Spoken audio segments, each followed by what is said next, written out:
There are two parts to our webinar today. One is the three videos, and the other part is announcing the winner of the second annual Mikhail Gorbachev, George Shultz Voices Youth Award. And to announce the winner and to say a little bit of background, I'd like to turn to a friend of mine, a young friend of mine from the southern part of India, Kerala, India, Isaac Thomas. Isaac, we're in your hands. Thank you, dear Bishop. Greetings, everyone. I hope I'm audible. Yep. So this is an auspicious occasion for our Voices community. Our purpose here is to assist in the effort to abolish nuclear weapons through peace building and conflict transformation. We have emerged in the past few years as a global movement, especially as an inclusive and intergenerational platform for passionate minds. The Voices Youth Award is given to those who have been part of exemplary programs or actions to engage youth in the local, regional, or global movement to abolish nuclear weapons. The award honors the legacy of former USSR President Mikhail Gorbachev and late former United States Secretary of State George Shultz in their efforts for nuclear disarmament. Last year, the first award was presented to Kekashan Basu, and this year we got many nominations, and the Voices Selection Committee did have a tough time to evaluate and select, and we believe we have made the right decision. For Voices, this award is our dream, this is our action, and this is our hope for the present and future generations who strive to create a world free of nuclear weapons. So without further ado, with the permission of all the Voices members and community, it's my privilege and honor to announce the second annual Voices Youth Award 2021 winner, Sahil V. Shah from the European Leadership Network and CT Video Youth Group. Congratulations, Sahil. Few words about our winner.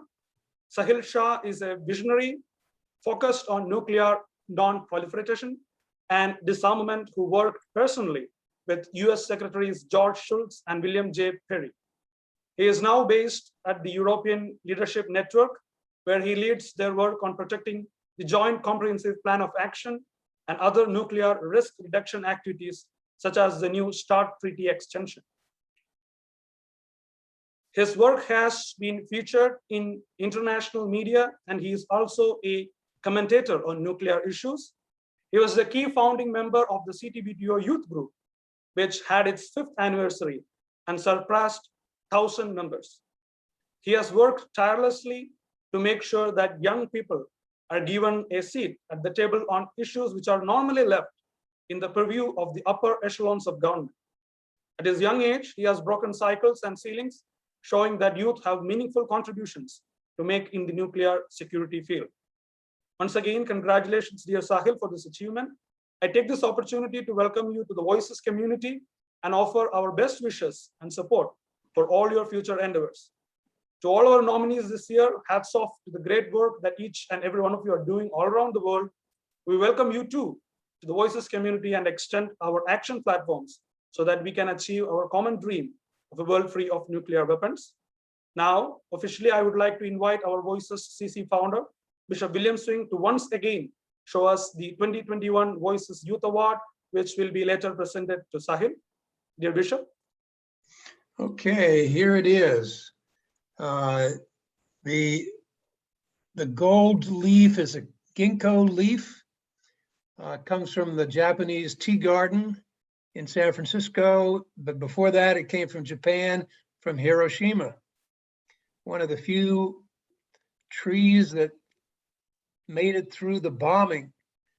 And so this is a heritage that comes from Japan, from the first atomic bomb, from George Shultz, from the Japanese tea garden, to us, to Sahil.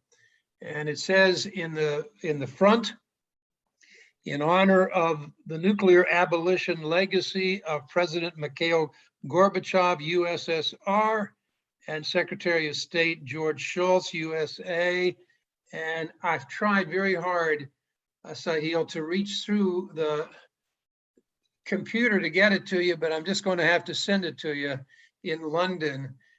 But congratulations to you, well deserved, and we'd love to hear from you now. If you could say some words to us. Thank you, Bishop Swing and the rest of the United Religions Initiative team for having me today, and Isaac for the kind introduction. I'm really moved to be presented with an award that is in the namesake of such inspiring individuals, President Mikhail Gorbachev and Secretary George Shultz, who were truly diplomatic titans of their era and continue to inspire many that a nuclear weapons-free world is a goal and reality that can and should be achieved. If diplomacy was a sport, they would be as awarded as the United States' Simone Biles or the Soviet Union's Larissa Latinina, both now tied in Olympic and world medals for their craft. I'm grateful that they created this honor together to recognize young talent and really look forward to connecting with the first recipient, future recipients, and forming an actual community. When I was 18 years old, I had the pleasure of meeting Secretary Shultz for the first time after being introduced to him by Secretary William J. Perry. Before I could even grasp the magnitude of his presence, he began telling a story. Over the years, this became a very familiar experience for those who had the pleasure of being able to spend time with him. He imparted knowledge through his remarkable life experiences in a way that really resonated with your soul. He would speak at length on the importance of the strength of purpose, emphasizing that one should never underestimate the power of small acts of kindness and bridge building, and that relationships built on trust and respect are integral to success. As a soldier who had friends in arms killed next to him in battle, he had a deep awareness of the generational trauma of conflict.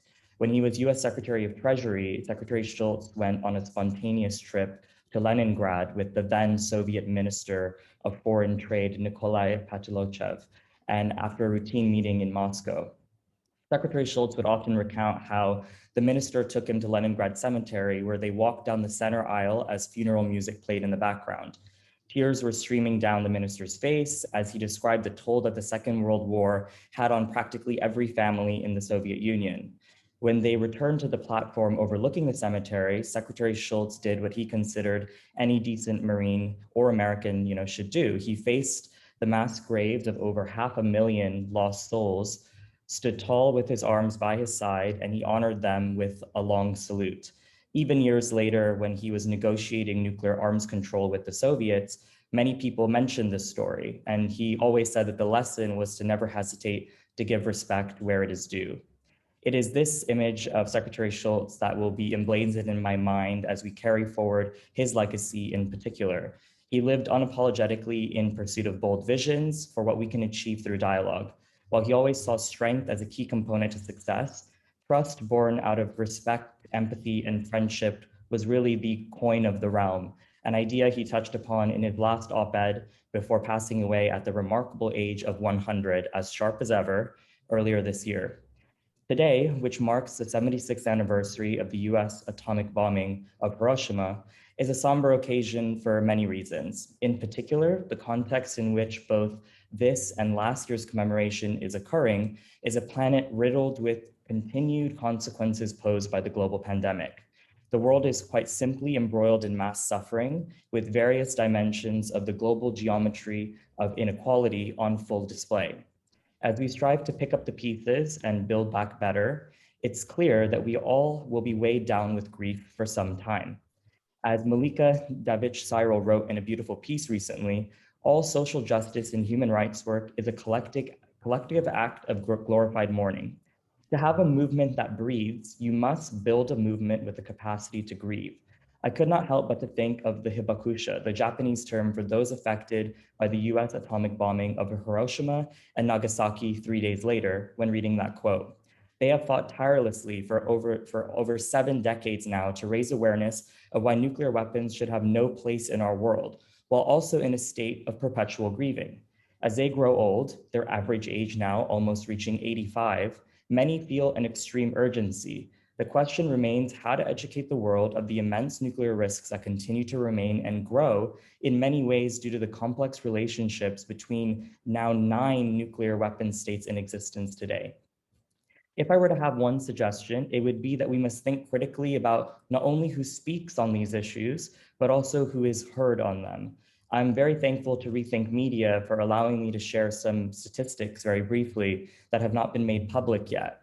In looking at a representative sample of all US media coverage on nuclear weapons issues so far in 2021, Rethink Media found that 86% of the sources quoted were men, and just 14% were women.